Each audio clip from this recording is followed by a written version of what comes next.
A lot of people talk about generational conflict like it's a battle: boomers versus millennials, old values versus new values, work ethic versus entitlement. But if you listen to how these conversations actually happen in real life, they don't sound like a battle. They sound like confusion. A father hears his adult child talk about quitting a stable job for mental health and thinks, wait, people leave jobs for that now? A manager hears younger employees asking for flexible hours and wonders, is work not the priority anymore? Someone who spent decades believing that loyalty, patience, and discipline were the path to respect suddenly hears those same ideas criticized as toxic hustle culture. And the reaction is often immediate. That's not how the world works. But underneath that reaction is a quieter feeling. Something shifted. Because for many baby boomers, life followed a psychological contract that felt very clear: work hard, respect authority, stay patient, earn your position over time. If you followed those rules, life might not be glamorous, but it would be stable. You would build something: a career, a reputation, a sense that you had done life the right way. For decades, that system felt predictable enough to trust. So when cultural expectations start shifting, how people talk about work, identity, language, or authority, it doesn't just feel like people are behaving differently. It can feel like the rules changed halfway through the game. And the human brain reacts strongly to that. Because the brain isn't only tracking survival, it's constantly tracking status and belonging. In simple terms, your mind is always asking one quiet question in the background: am I still valued here?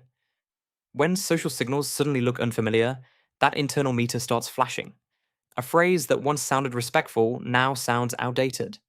A leadership style that once looked strong now gets criticized. Advice that once helped people succeed gets dismissed. And the brain interprets this in a very specific way: not just disagreement, but a potential status threat. Researchers studying social hierarchy have found that humans react to threats to social standing in ways that closely resembled physical threat responses. The brain's alarm system activates quickly because historically, losing status inside a group could mean losing influence, protection, or belonging. So when culture shifts quickly, the brain doesn't calmly think, interesting, norms are evolving. It reacts more like this: wait, am I losing my place here? And when that alarm activates, something predictable happens.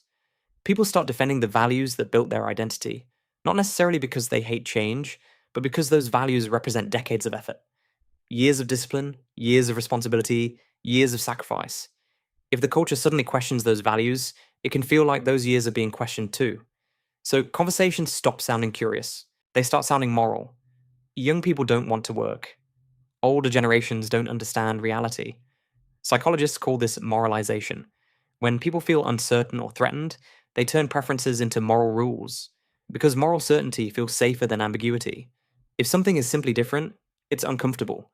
But if something is wrong, then at least the world still feels stable. And this pattern appears everywhere: workplaces, families, politics, language, even everyday habits. One person sees cultural change as progress, another sees the same change as decline. But the interesting thing is that both reactions often come from the same psychological place: the brain trying to protect identity. And identity, especially later in life, is deeply connected to contribution. What did I build? What did my generation give the world? Baby boomers grew up during a time when authority structures were relatively clear. Teachers had authority, employers had authority, institutions carried weight.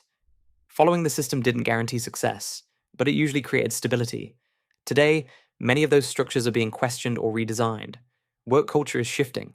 Family roles are evolving. Technology is reshaping communication almost every decade. And when change accelerates, the brain's negativity bias becomes louder. Human minds are wired to notice potential loss faster than gradual improvement. So if 10 cultural changes happen quietly, but 2 feel like decline, the brain locks onto the decline. Not because people are pessimistic, because the brain evolved to watch for danger. Then another mental shortcut appears.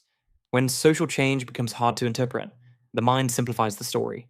It creates teams: our generation, their generation. Once that frame appears, small disagreements start feeling much bigger.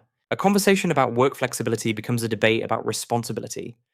A disagreement about language becomes a debate about respect. And suddenly, two people who actually share most core values, fairness, dignity, opportunity, start talking as if they live in completely different worlds. But underneath all of this, something else is happening inside the brain. Because even though the mind reacts quickly to cultural change, it also has a powerful ability to adjust to it, just not in the way most people expect. And that shift usually begins the moment someone realizes something subtle about how values actually survive across generations. Most generational conflicts calm down the moment one thing becomes clear: that the values didn't disappear. One generation may show responsibility by staying loyal to one company for decades. A younger worker might show responsibility by protecting their energy so they can keep doing meaningful work long term. Different behavior, same value, taking work seriously. The problem is that when people only look at behavior, the brain assumes the value behind it disappeared. That's where the first small adjustment helps. Instead of arguing about behavior, try identifying the value both sides are trying to protect. Imagine someone says, "People today don't want to work hard." Instead of immediately disagreeing, translate the concern underneath. Very often, the real concern is stability, or responsibility, or fairness. And once you recognize that, the conversation changes. You can respond with something simple: "I think we both care about responsibility. We just define it differently." That sentence does something important psychologically. It removes the identity threat. Now, the conversation isn't about lazy versus outdated. It's about how responsibility should work in a different environment. And once identity feels safe, people become much more willing to listen. But there's another tool that works even better in real life conversations. Because generational disagreements rarely happen during calm discussions, they happen quickly, at dinner, at work, in tense moments where emotions rise fast. In those moments, explanations rarely work. Curiosity works better. So try a simple 2-question reset. First question: what does that mean to you? This slows the brain's instinct to jump to conclusions. If someone says, "People today quit jobs too easily," instead of arguing, ask, "What makes you feel that way?" Now you're hearing their experience instead of fighting their opinion. When someone feels dismissed, their brain stops listening. But when respect is clear, people become more flexible. And something interesting usually happens next. The overlap between generations becomes obvious. Most boomers want younger people to succeed. Most younger people want stability and meaningful work. The goals are similar. What changes are the strategies?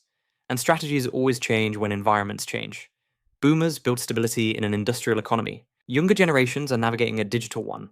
Different landscapes require different tools, different life experiences, different environments, different strategies, but very often the same human goals underneath, which leads to a helpful identity shift. You're not watching culture move away from you. You're watching the next version of it being built. And the experience you carry still matters inside that process, just not always in the exact form it once did. And that isn't losing relevance. That's how cultural knowledge moves forward. If this perspective helped you understand these tensions more clearly, consider subscribing. This channel is about understanding everyday human behavior so we can navigate life and each other a little more wisely. And I'm curious about your experience. Have you noticed these generational misunderstandings in your family or workplace? What usually triggers the tension first?